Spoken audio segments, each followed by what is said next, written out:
sendiri. Baik, saya akan mengenalkan kepada adik-adik bagaimana sih perbedaan lingkup layanan antara spesialis dan generalis serta tatanannya. Baik, untuk jenjang spesialis, tujuan dari praktek spesialis ini praktek asuhan kesehatan komunitas secara lanjut. Jadi targetnya yakni pada kelompok atau agregat dan masyarakat maupun populasi dengan keterampilan lanjut. Contohnya seperti konseling, pendekatan multidisiplin, atau koalisi dan sebagainya. Bagaimana dengan generalis? Tujuannya yakni melakukan praktek asuhan kesehatan komunitas secara dasar. Jadi targetnya individu, keluarga, dan kelompok untuk beberapa aspek keterampilan dasar atau beginning skill. Tatanannya seperti apa? Tatanan-tatanan dalam praktek asuhan komunitas itu sangat luas. Contohnya seperti ini. Praktek tatanan di masyarakat, atau ada juga home health care atau perawatan kesehatan di rumah. Kemudian ada kesehatan sekolah, ada OHN, occupational health nursing, atau keperawatan kesehatan kerja, dan sebagainya.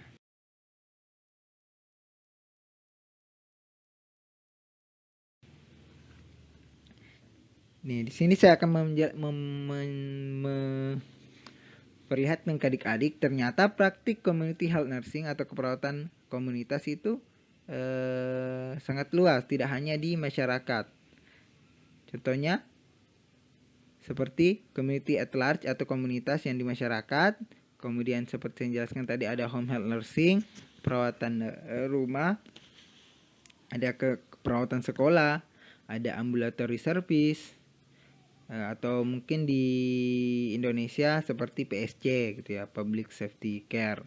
Kemudian hospice care untuk fokus-fokus pada masalah palliative care. Kemudian occupational health nursing atau keperawatan kesehatan kerja.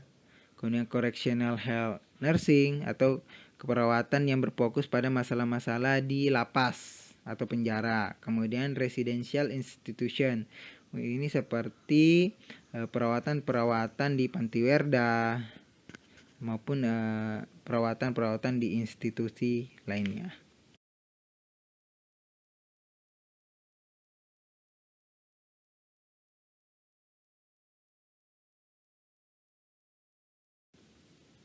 Baik, selanjutnya ada yang namanya evaluasi formatif atau evaluasi dan evaluasi sumatif. Jadi, dalam praktek asuhan keperawatan komunitas ada dua evaluasi yang penting. Yang pertama, evaluasi formatif, evaluasi yang dilaksanakan pada pelaksanaan program itu sendiri. Jadi, contohnya seperti setelah kita melakukan intervensi, kita melakukan evaluasi baik sebelum maupun sesudah intervensi atau praktek yang telah kita laksanakan. Kemudian evaluasi yang kedua yaitu evaluasi sumatif. Jadi evaluasi sumatif itu dari bahasanya saja, sum artinya total atau jumlah.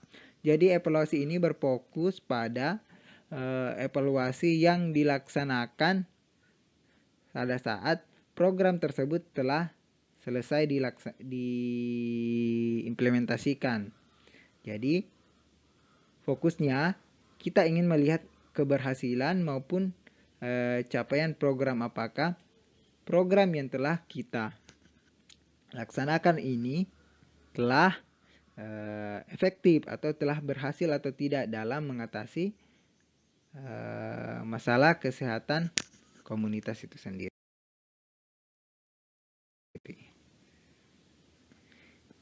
Ini kemudian saya akan menjelaskan kriteria penilaian evaluasi. Penilaian evaluasi yang ideal atau yang bagus yakni ada 5 unsur yang membangun evaluasi tersebut. Yang pertama, relevansi. Jadi di sini kita lihat bahwa bagaimana tujuan dari program atau program implementasi atau program asuhan komunitas kesehatan komunitas kita mendukung tujuan kebijakan. Maksudnya seperti ini. Pemerintah memiliki tujuan untuk mengentaskan stunting. Nah, bagaimana tujuan program kita sejalan dengan program atau kebijakan yang ada di komunitas itu sendiri. Kemudian, apakah program kita itu sudah efektif atau efisien dalam mengatasi masalah kesehatan komunitas? Kemudian, kita lihat lagi dari hasilnya, apa yang dirasakan oleh masyarakat, hasilnya seperti apa, kemudian bagaimana dampaknya terhadap masyarakat itu sendiri maupun kita sebagai perawat komunitas. Dan yang terakhir, yang sangat penting, bagaimana kita membuat program itu harus berlanjut. Jangan sampai program kita itu hilang pada saat kita juga tidak ada di komunitas tersebut, sehingga programnya itu akan sia-sia. Kita udah capek-capek membuat program dengan baik, ternyata kita tidak memperhatikan aspek keberlanjutan, sehingga akan sia-sialah kerja-kerja yang telah kita lakukan. Seperti itu.